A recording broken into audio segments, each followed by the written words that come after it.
Suara saya jelas kan? Jelas Pak, silakan. Jelas ya?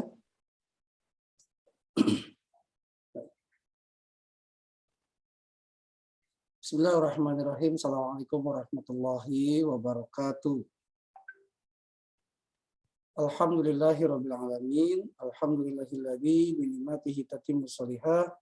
Asyhadu an la ilaha illallah wahdahu la syarika lah. Wa asyhadu anna Muhammadan abduhu wa rasuluhu alladzi la nabiyya ba'dahu. Allahumma shalli ala sayyidina Muhammad wa ala alihi wa ashabi ajmain wa man tabi'ahum ila yaumil. Segala puji hanyalah milik Allah. Semoga Allah melimpahkan rahmat dan keberkahan kepada kita semua, khususnya bagi ibu bapak yang bergabung di kajian pagi, umumnya buat keluarga kita, saudara-saudara kita yang hari ini Allah uji dengan keikhlasan dan kesabaran dengan sakitnya. Semoga Allah melimpahkan kesehatan dan melimpahkan kemampuan tetap istiqomah untuk beribadah. Dan semoga Allah memberikan kemudahan, kelancaran bagi saudara-saudara kita yang senantiasa beribadah memenuhi undangan yang tanah suci. Khususnya untuk grup Khalifaktur yang hari ini sedang beribadah di tanah suci. Salawat serta salam semoga tercurah kepada junjungan kita Nabiullah akhir zaman, Khatamun Nabiyyin, Nabi Muhammad Sallallahu Alaihi Wasallam. Semoga terlimpah pula salawat serta salam kepada keluarga, kerabatnya, para sahabat, para tabi'i wa tabi'ut tabi'innya. Dan semoga syafaat itu pula terlimpah kepada kita, kelak kita akan mendapat syafaatnya dan dicatat sebagai umat Rasulullah Sallallahu Alaihi Wasallam dan dikumpulkan bersama para nabi dan rasul di surganya Allah Subhanahu Wa Taala. Ibu bapak yang dirahmati Allah, terima kasih sudah hadir guru-guru kita, ada Bunda Empet, ada Pak Haji Rustam Sumarna, juga Ustaz Dadan sudah hadir di ruang maya ini. Pagi ini insya Allah akan mengkaji tentang kenali dan kendali potensi diri. Ini menarik ya. Dulu kami dapat pelajaran ini pertama kali bergabung di satu lembaga. Ya, siapa kita, mau kemana, apa yang akan kita bawa. Mengenali potensi diri ini penting agar kita mampu untuk terus berkarya yang terbaik. Baik, kita akan sapa dulu nih bagaimana kesehatan Bunda. Assalamualaikum Bunda Empet.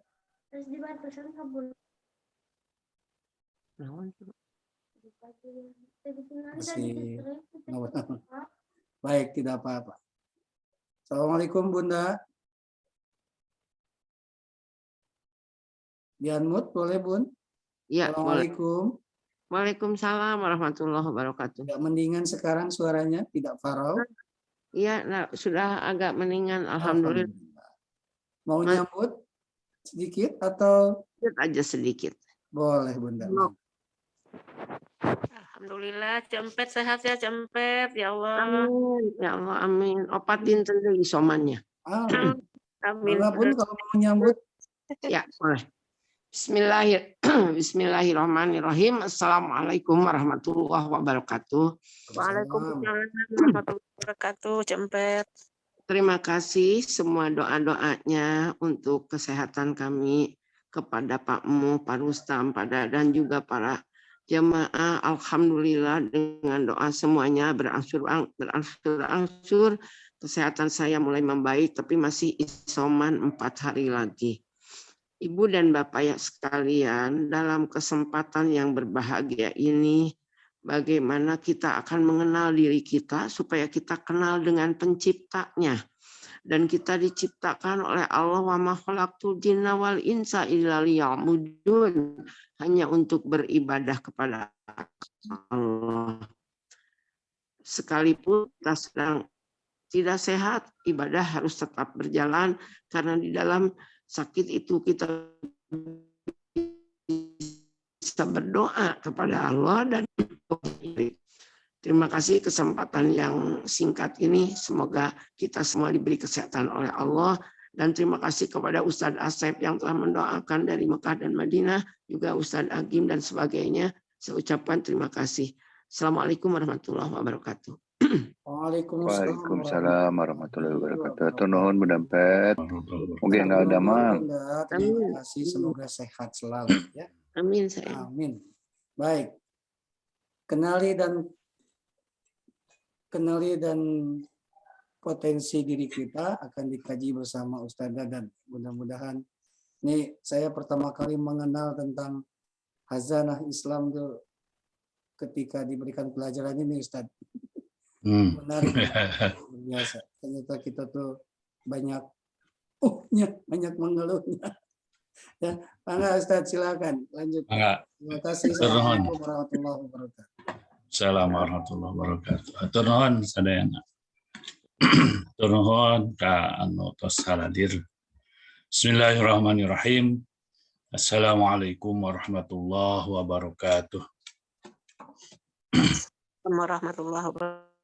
Alhamdulillahilladzi arsala rasulahu bil huda wa dinil haq liyudhhirahu 'alad dini kullih wa kafa billahi syahida. Asyhadu an la ilaha illallah wa asyhadu anna Muhammadan abduhu wa rasuluh. Allahumma shalli ala sayidina Muhammad wa ala ali sayidina Muhammad, amma ba'd. Wa qala Allah ta'ala bil Qur'anil Karim, a'udzu billahi minasy syaithanir rajim. Bismillahirrahmanirrahim. Inna khalaqnakum min zakari wa unsha wa ja'alnakum syu'uban wa qabaila lita'arafu. Inna akramakum indallahi atqakum. Al-ayah. Wa qala aidan alam nashrah laka sadrak wa wada'na anka wizrak alladzi anqadha dhahrak wa rafa'na laka zikrak fa inna ma'al usri yusra fa iza faragta fansab wa ila rabbika farghab. Alhamdulillah wa syukurillah, di subuh pagi hari ini kita bisa bertemu muka bertatap wajah. Alhamdulillah kita juga bisa bertemu dengan guru-guru kita. Bunda Empet, mudah-mudahan Allah memberikan kesehatan, berkah, mudah-mudahan tetap ada dalam lindungan Allah Subhanahu wa Ta'ala. Amin ya rabbal Bapak alamin. Haji Rustam Sumarna, pemilik sekaligus juga pimpinan di Khalifah Tour yang telah memfasilitasi kegiatan-kegiatan ini, dan kepada semuanya yang hadir dalam kesempatan Senin subuh ini, mudah-mudahan semuanya ada dalam keadaan sehat walafiat. Ini Uwi nih, kelihatannya ada di perjalanan, sedang menuju ke suatu tempat, ada di kereta kelihatannya. Mudah-mudahan diberikan keselamatan, kelancaran di perjalanan, dan mudah-mudahan berkah Allah Subhanahu wa Ta'ala ada pada diri kita semua. Amin ya Allah ya Rabbal alamin. Para bapak, para ibu, hadirin rahimakumullah, dalam kesempatan yang berbahagia ini kita akan coba melanjutkan apa yang kemarin hari Sabtu yang lalu saya sampaikan. Di dalam hari Sabtu yang lalu dikatakan bahwa hayat al-qulub atau menghidupkan hati kita, menghidupkan kalbu kita, menghidupkan apa yang ada pada diri kita, potensi yang diberikan oleh Allah pada Sabtu yang lalu itu dengan cara kita mengendalikan pandangan, mengendalikan pendengaran. Nah, dalam kesempatan kali ini kita akan coba mengenali lebih jauh potensi diri kita yang telah Allah berikan kepada kita semua. Ya, sebagaimana apa yang disampaikan atau apa yang dikemukakan pada pertemuan yang lalu, izin saya memberikan atau menyampaikan sharing slide atau sharing PowerPoint. Ya, ketika hayat al-qulub gitu ya, yang disebut dengan menghidupkan hati kita itu pada pertemuan yang lalu disampaikan untuk menerjemahkan atau mengemukakan tafsir atau penjelasan tentang surat Quran surat An-Nahl ayat 78, yaitu wallahu akhrajakum min butuni ummahatikum la ta'lamuna syai'a. Di dalam ayat ini Allah memberikan penekanan bahwa kita itu datang ke dunia ini, dilahirkan ke dunia ini dari rahim ibu kita, itulah ta'lamuna syai'a. Ini yang menjadi penekanan. Kita tidak tahu apa-apa. Kita tidak membawa apa-apa. Ya, yang kita bawa adalah tentu apa yang menjadi potensi diri kita yang Allah berikan kepada kita. Apa itu? Mari kita lihat ya. Beberapa ulama, beberapa ahli, khususnya para ahli yang berkecimpung dalam pengkajian tentang potensi diri manusia, baik secara fisik maupun secara rohani, ya, secara batini, itu memberikan gambaran seperti ini, bahwa perilaku manusia itu ya ditentukan oleh 5 potensi yang diberikan oleh Allah Subhanahu wa Ta'ala kepada kita. Potensi-potensi itulah yang memberikan gambaran kepada kita perilaku akhlak kita. Ya, saya akan tekankan yang tengah saja, yaitu manusia itu dikenal atau memiliki potensi yang bisa kita disebut dengan bahasa manusia, bahasa Al-Quran, ya, bahasa kita semua. Ada istilah jiwa, ada istilah akal, ada istilahnya sadar atau kesadaran, sodrok atau dada, kemudian qalb dan fuad. Sebagaimana tadi di dalam surat An-Nahl dikatakan bahwa la ta'lamuna syai'a, kita datang, tapi dan oleh Allah wa ja'ala lakumus sam'a wal absara wal afidah. Wal afidah di situ adalah hati nurani yang oleh kita diterjemahkannya seperti itu.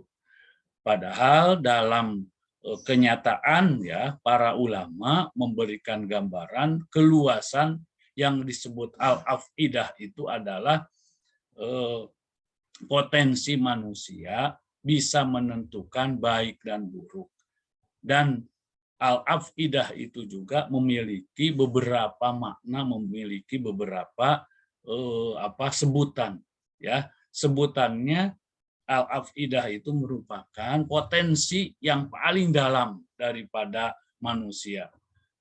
Ada kita menyebutnya jiwa, ya, nafs, kemudian akal, kemudian sad, kemudian qalb, dan kemudian fuad. Nah, mari kita lihat bahwa ternyata potensi manusia itu ada 2 hal. Yang pertama, manusia dari sisi materi. Di dalam surat As-Sajdah ayat 7 dan 8 dikatakan bahwa potensi manusia itu berasal dari yang pertama, secara fisik manusia itu berasal dari tanah, berasal dari sperma orang tuanya. Kemudian yang kedua, manusia itu berasal dari tanah, berasal dari imateri atau berasal dari penciptaan yang oleh Allah Subhanahu wa Ta'ala dikatakan alladzi ahsana kulla syai'in khalaqahu wa bada khalqal insani min tin. Itu bahwa manusia itu memperindah, Allah yang memperindah segala sesuatu yang Dia ciptakan, dan memulai penciptaan manusia itu mintin, manusia itu dari tanah. Ini disebutkan dari tanah. Tsumma ja'ala naslahu min sulalatin mimma'in mahin.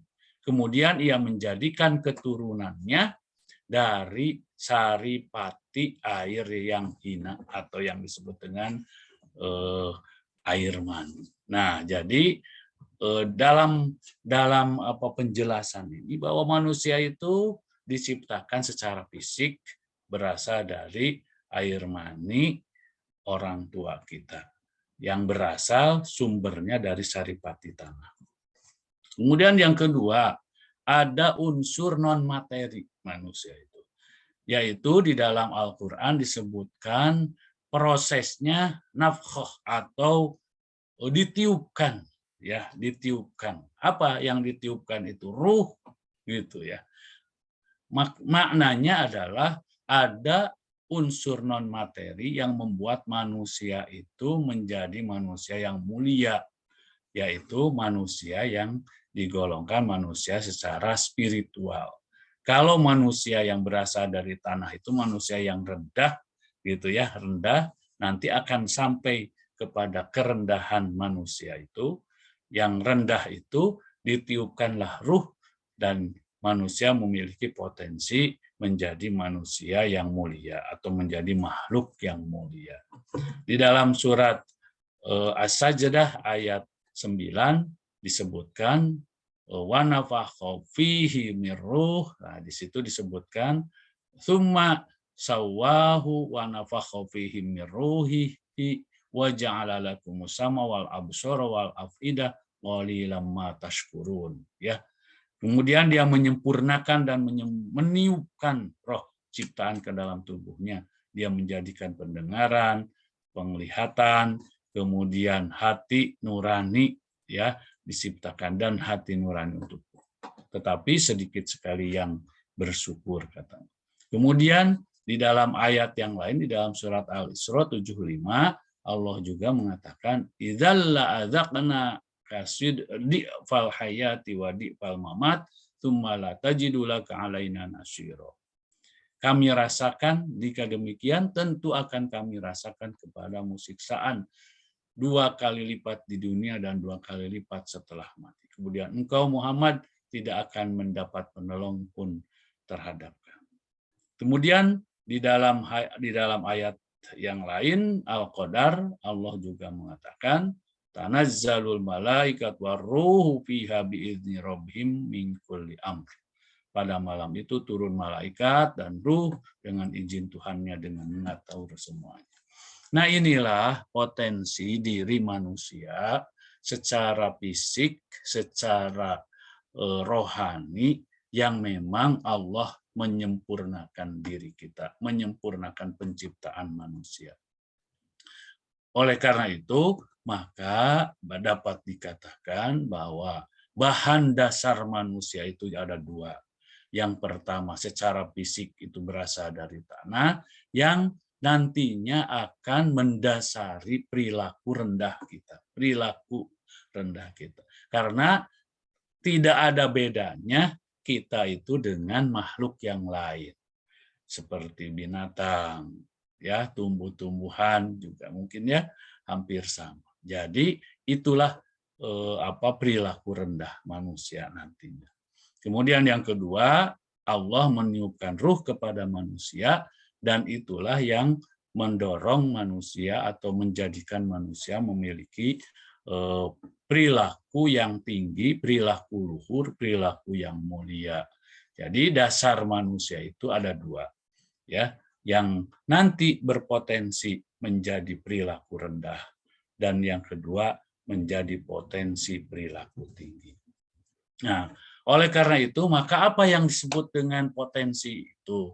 Ada yang disebut dengan hati, gitu ya, hati. Hati itu sebenarnya itu apa yang kita sebut, ya, gabungan yang tadi itu, ya, gabungan yang disebut oleh kita akal. Akal itu apa? Ya, kita kadang-kadang menyebutnya hati, ya. Akal itu kadang-kadang kita sebut dengan hati itu juga terjemah dari al-qalb, gitu ya. Kemudian hati juga merupakan kadang-kadang kita sebut hati nurani. Nah, hati nurani itu fuad, gitu ya, fuad. Jadi ada akal, ada qalb, ada fuad, dan itu semua kita sebut sebagai hati. Karena memang menurut Al-Ghazali, apa yang kita sebut hati itu juga selaras dengan apa yang dikatakan oleh Rasul, bahwa di dalam diri kita itu ada segumpal darah, yang di mana segumpal darah itu idza soluhat, katanya soluhat jasadu kulluh, wa idza fasadat jasadu kulluh. Yaitu yang disebut dengan hati. Kalau yang tadi itu kita sebut penerjemahan manusia, penerjemahan para ahli, para mufasir, terutama yang berkecimpung di dalam ahli-ahli ahli tasawuf, ya, ahli tasawuf yang memang membedakan mana itu qalb, mana itu akal, mana itu fuad, mana itu sadar, mana itu yang disebut dengan potensi-potensi itu berbeda-beda gitu. Nah, kerja hati itu apa? Nah, inilah yang membuat potensi kita yang pertama mempertimbangkan dorongan datang dari fisik dan ruh.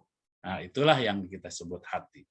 Menentukan pilihan, mendorong semua indera kita melakukan tindakan.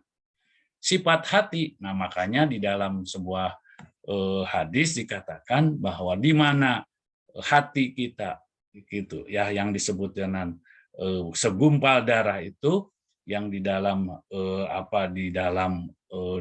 dada kita itu ada segumpal darah, yang ini yang kita sebut sebagai hati.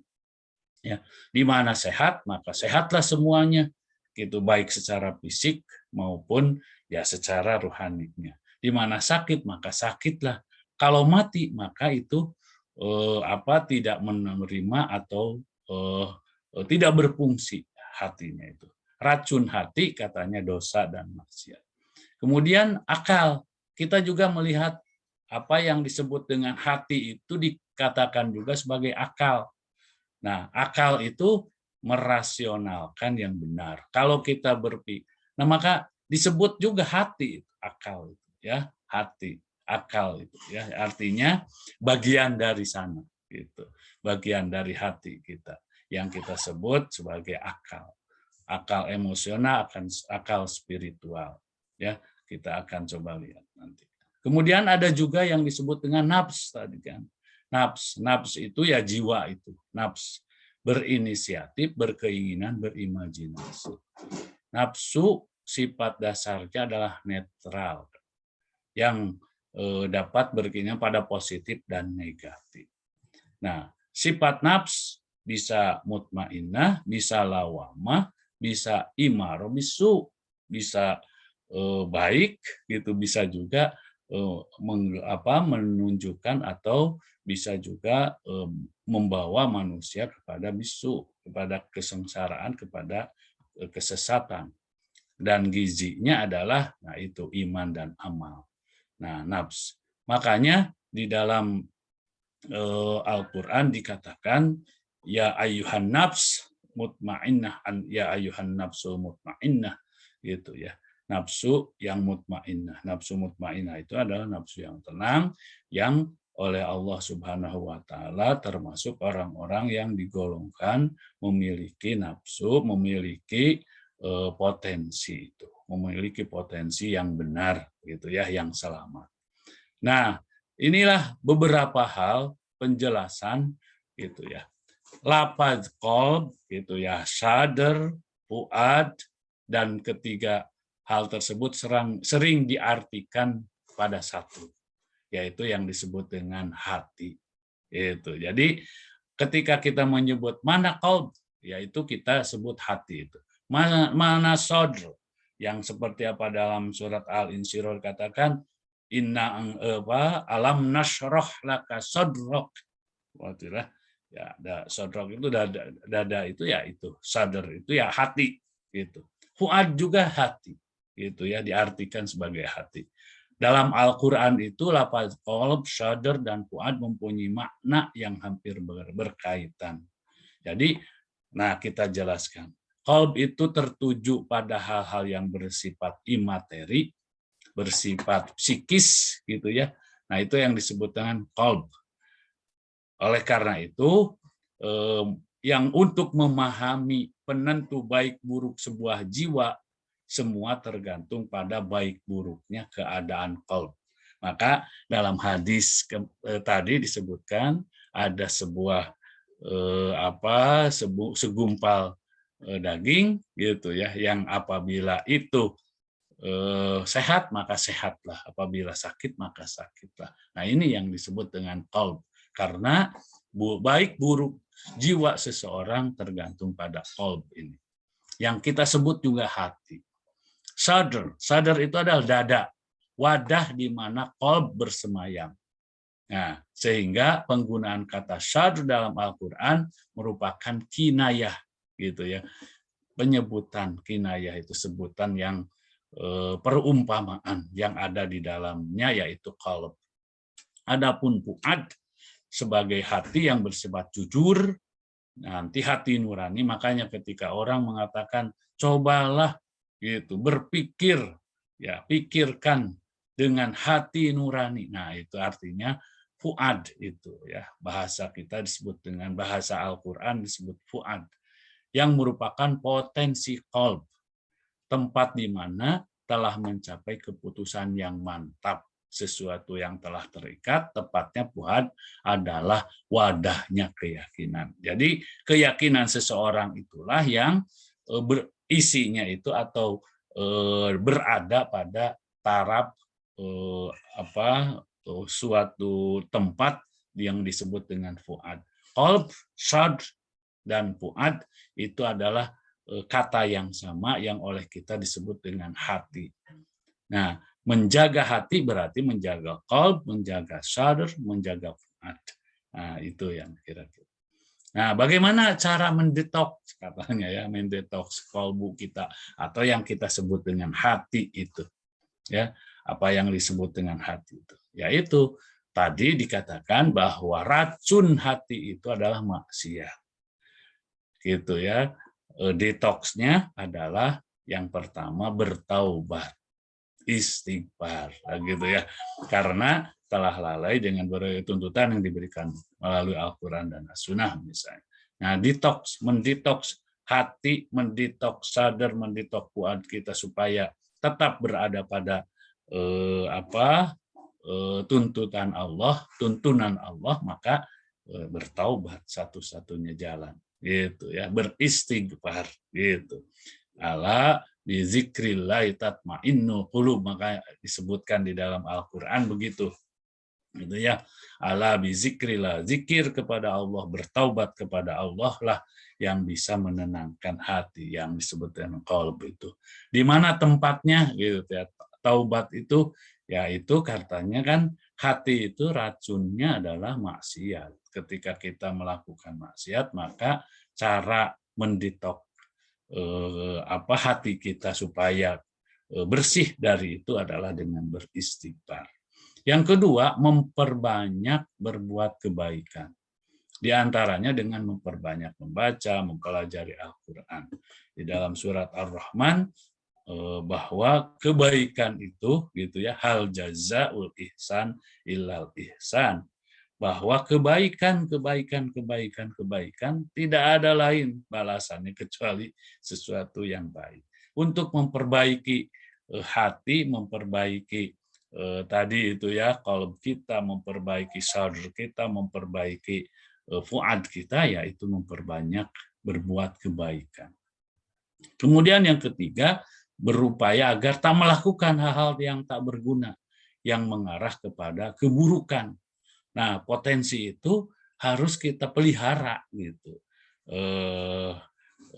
Ya, di dalam bahasa lain, Said Qutb mengatakan ada 3 hal katanya yang bisa mengarah atau memelihara supaya qalb kita, supaya hati kita tetap gitu ya istiqomah, yaitu muahadah gitu ya, muahadah, kemudian muqarrabah, kemudian yang ketiga muhasabah gitu ya. Yang pertama muahadah, mengingat-ingat apa yang sudah kita janjikan.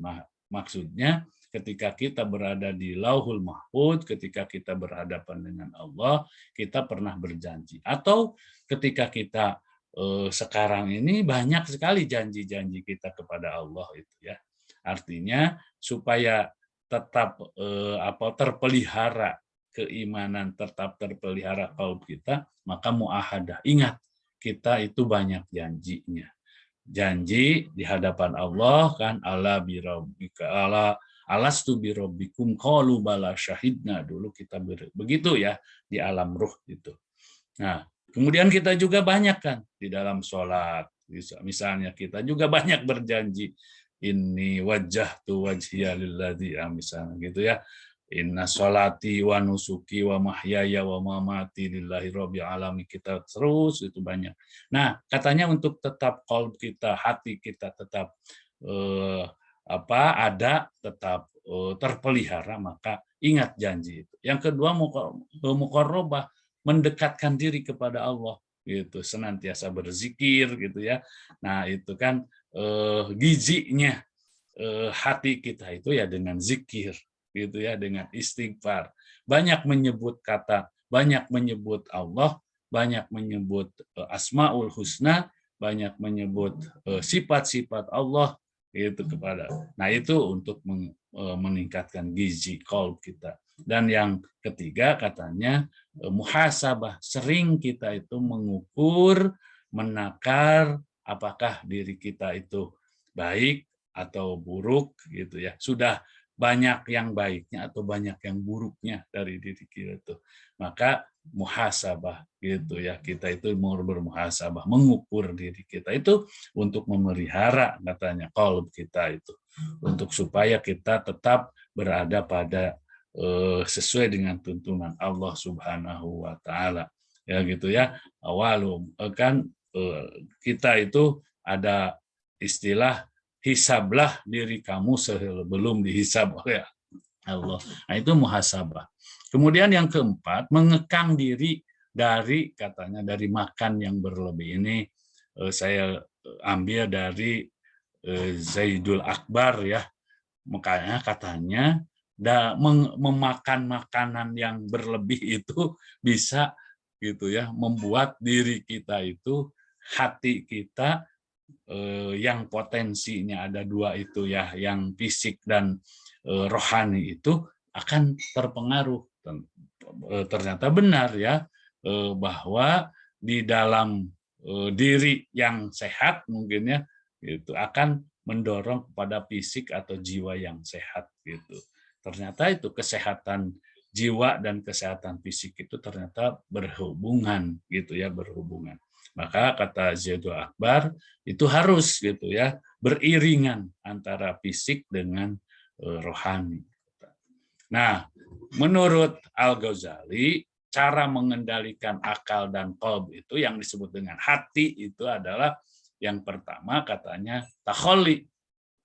Ya, ini pendekatan sufistik ya, takhalli, karena kan hubungannya dengan apa yang diberikan oleh Allah pada potensi-potensi kita, akal dan qalb yang kita sebut dengan hati itu.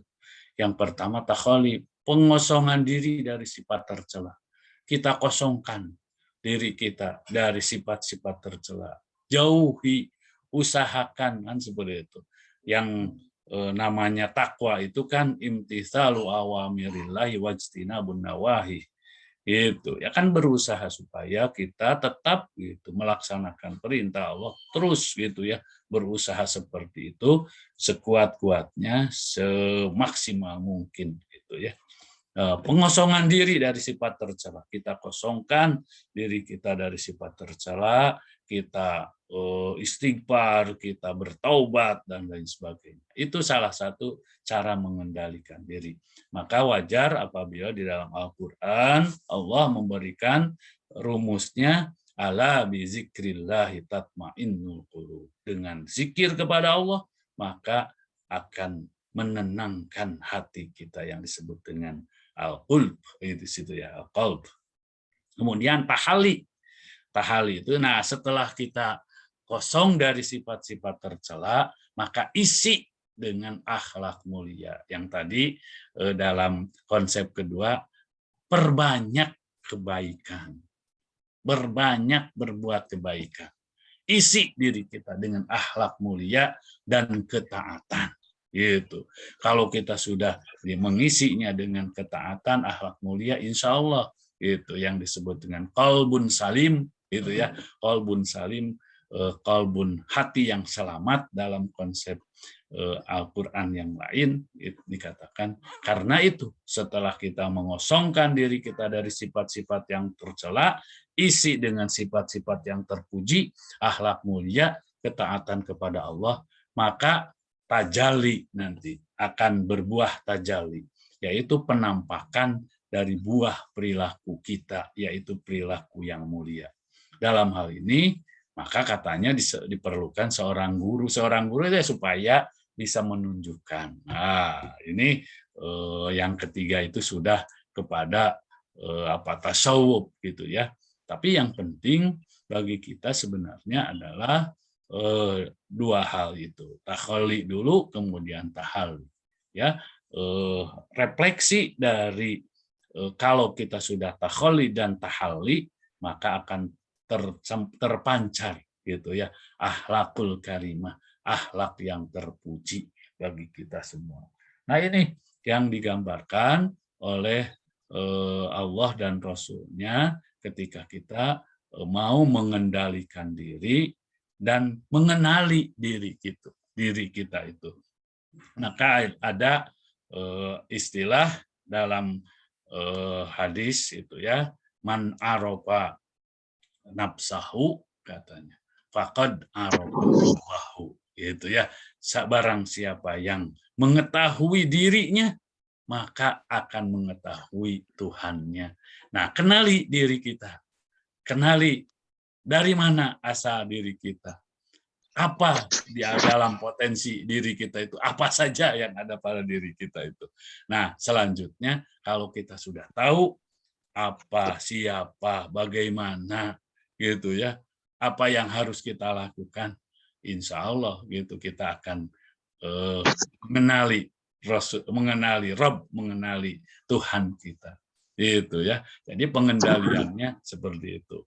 Yang pertama yang disebut dengan detox kalbu kita, detoxnya yaitu taubat, berbuat kebaikan, berupaya agar tak melakukan hal yang tak berguna, dan mengekang diri dari makan yang berlebihan. Konon ada sebuah penelitian, dalam penelitian itu dikatakan bahwa seseorang suatu hari, kan ada di dalam YouTube juga, ada hasil penelitian katanya untuk mengukur di antara sekian orang di dalam sebuah rumah sakit, katanya apakah benar atau tidak, tapi itu maknanya bahwa memakan makanan yang halal gitu ya, dan memakan makanan yang haram itu mempengaruhi qalb kita, mempengaruhi akal kita, mempengaruhi jiwa kita, mempengaruhi hati kita katanya. Ya itu memang seperti itu kenyataannya. Dan kalau kita kendalikan, kendalinya adalah ini menurut Al-Ghazali. Nah, saya kira begitu ya Pak Mo ya. Nah, jadi ujungnya adalah man arofa nafsahu faqad arofa rabbah. Kalau kita kenal diri kita, maka kita bisa mengendalikannya.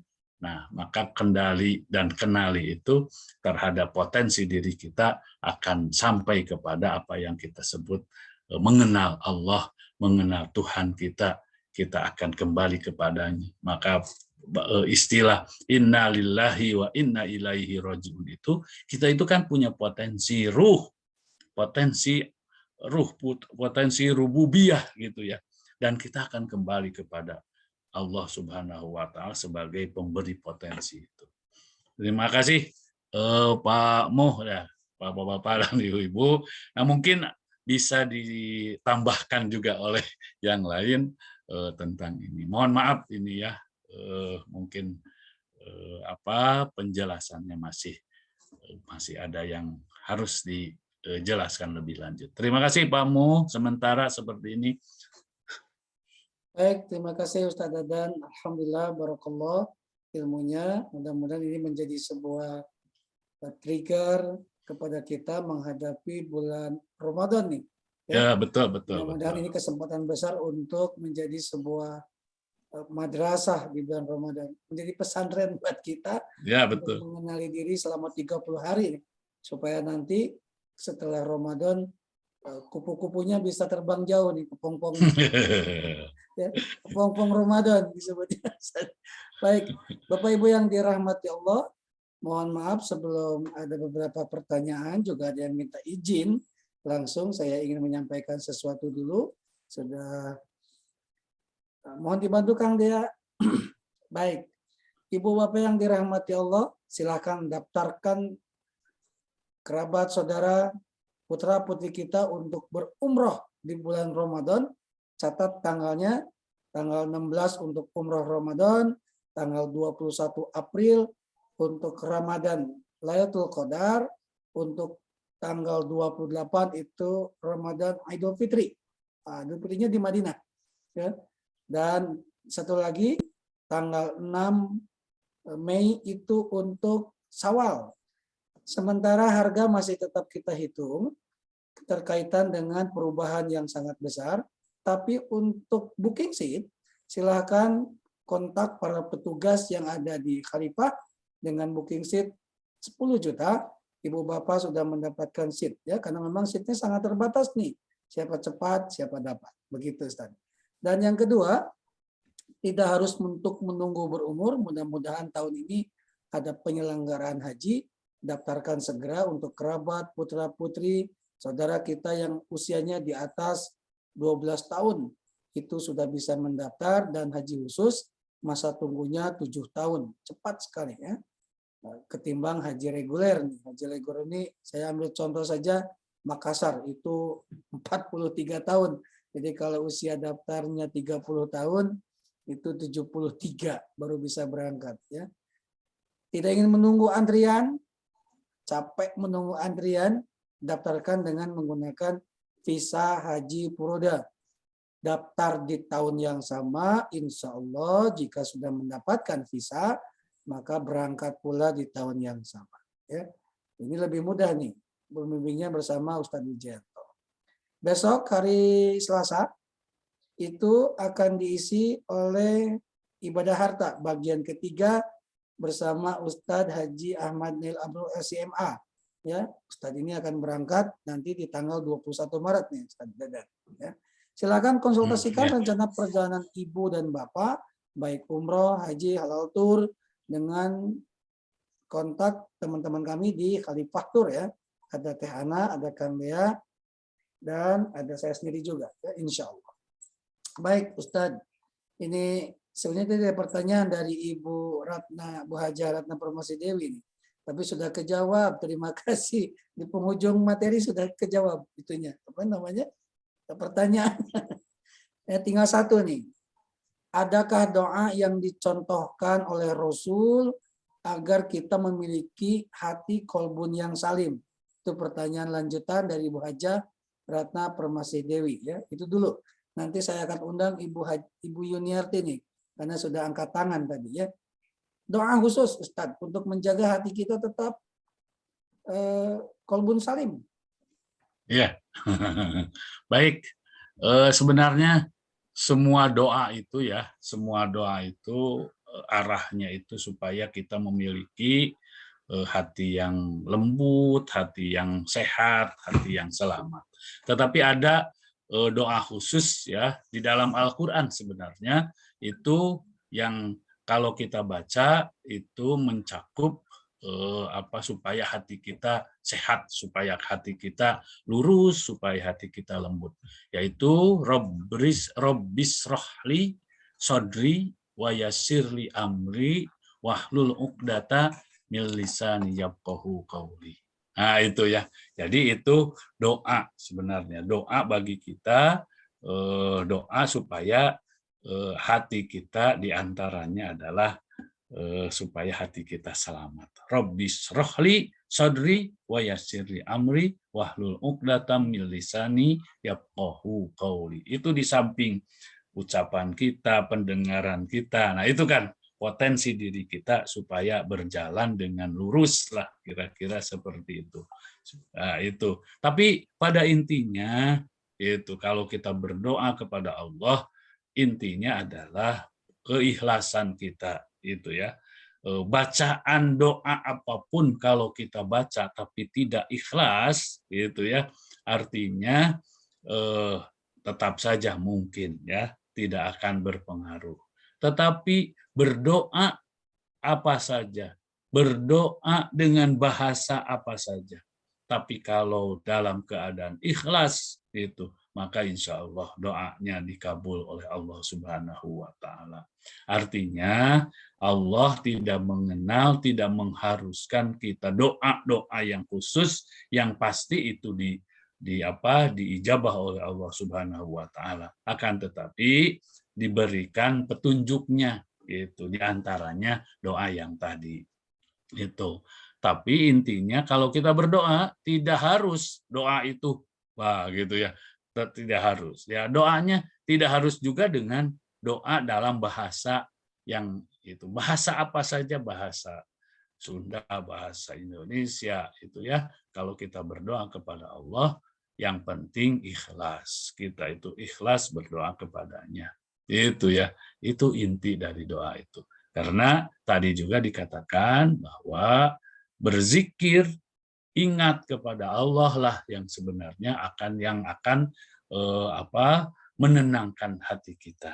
Ala bizikrillah tatmainnul qulub. Ya, istighfar. Malah ada luar biasanya istighfar. Suatu hari ditanya itu yang malah yang berhubungan dengan fisik sekalipun gitu ya. Ada seorang ulama yang ditanya, seorang sahabat Rasul ini ditanya.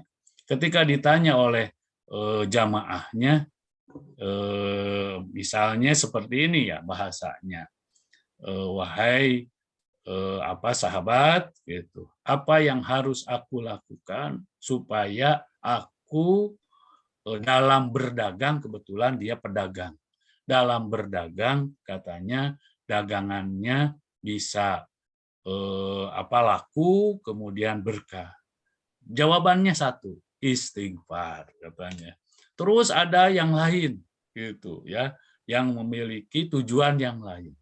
Jawabannya hanya satu, istighfar, istighfar, istighfar. Ternyata itu mungkin rahasia istighfar ya, istighfar itu. Jadi kalau bisa beristighfar, bisa menenangkan hati gitu ya dengan zikir kepada Allah.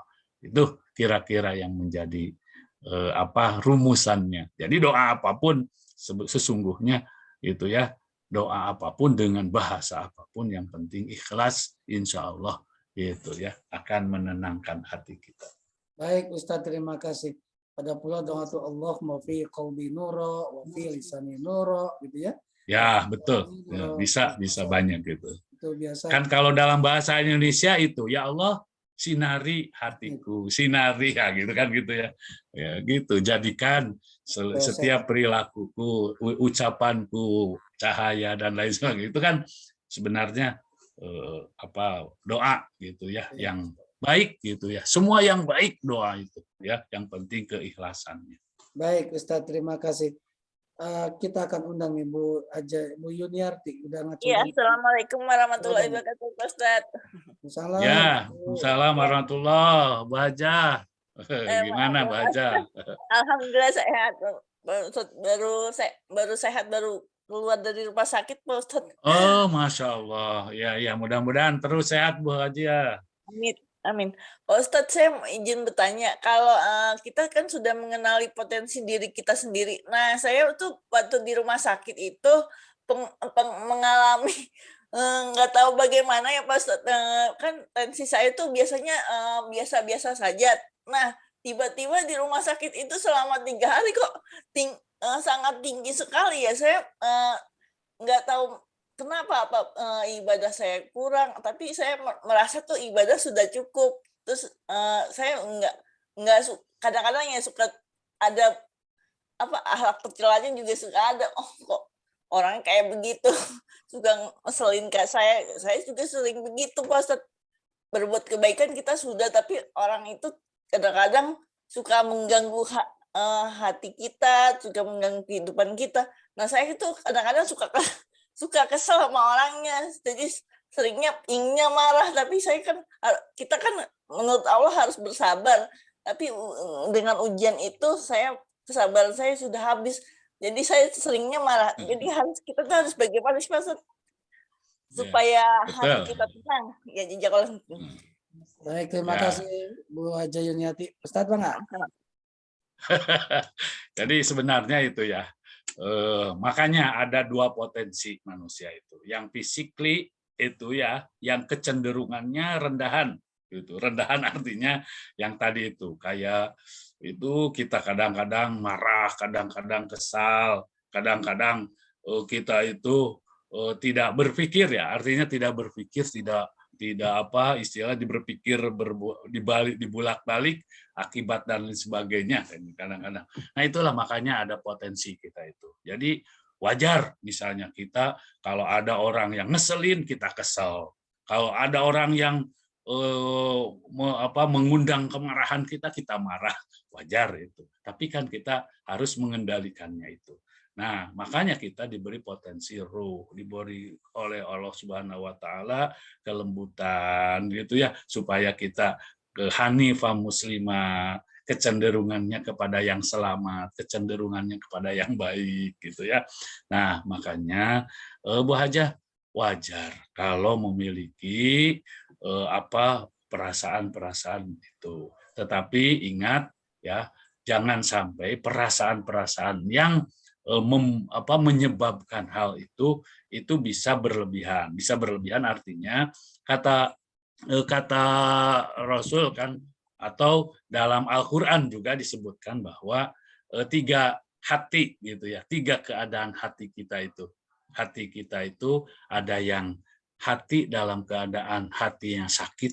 Kenapa disebut sakit? Karena memiliki yaitu gitu ya, ada perasaan-perasaan benci, perasaan-perasaan yang mungkin kita itu kesal dan lain sebagainya. Padahal kalau kita pikirkan gitu, perasaan-perasaan itu sesungguhnya akan mempengaruhi kepada kita juga.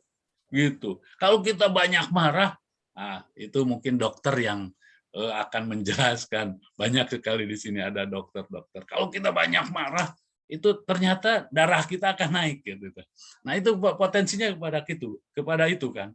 Kalau kita terlalu banyak memikirkan orang, kesalahan orang dan lain sebagainya, maka akan mempengaruhi juga gitu ya kesehatan fisik.